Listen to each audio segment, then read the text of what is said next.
We don't break generational curses, bondage, toxic cycles and patterns so that we can survive. We break it so that we can set our ancestors free and so that we can thrive. And those who come after us, our bloodline, can thrive through too.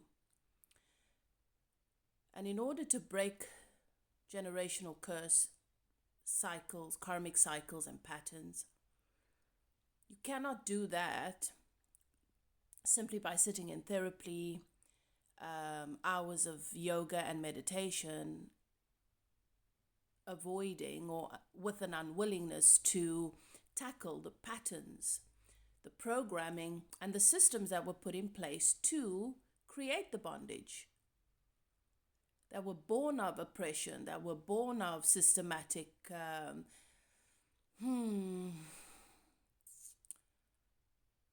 violence. The violence that tore your forefathers and the people who came before you apart and left you with what you now have to overcome. You've got to be willing to confront the belief systems, the programs, the indoctrinations, and the systems. And it's not going to be easy because you're going to consider these things to be your identity. That was all part of the plan. But it must be done for you to be truly free to thrive. Otherwise, you'll survive moment to moment and you'll go back and forth, but you will not truly be free. So, it's bold. It's aggressive. It's confrontational.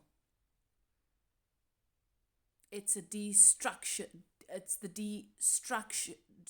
and decolonization of everything that they said is your identity, your truth, your beliefs. You've got to move through all of that to the part of you that is ancient, that is your knowing. And then you can decide how some of the beliefs that you value can be incorporated, can serve. And then you've got to grieve some of those systems and structures and things that you call your traditions that are not your traditions, that have been lies about who you and your forefathers are. Programs and concepts that were replaced, were put in place to replace what was already there. It's not for the faint-hearted. And it's okay that not everybody's going to want to do that.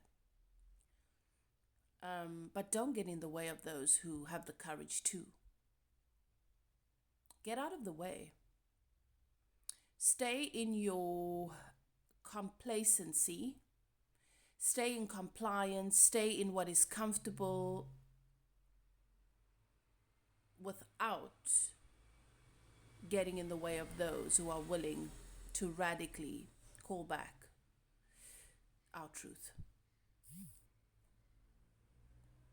And if you do choose to embark on this warrior's journey,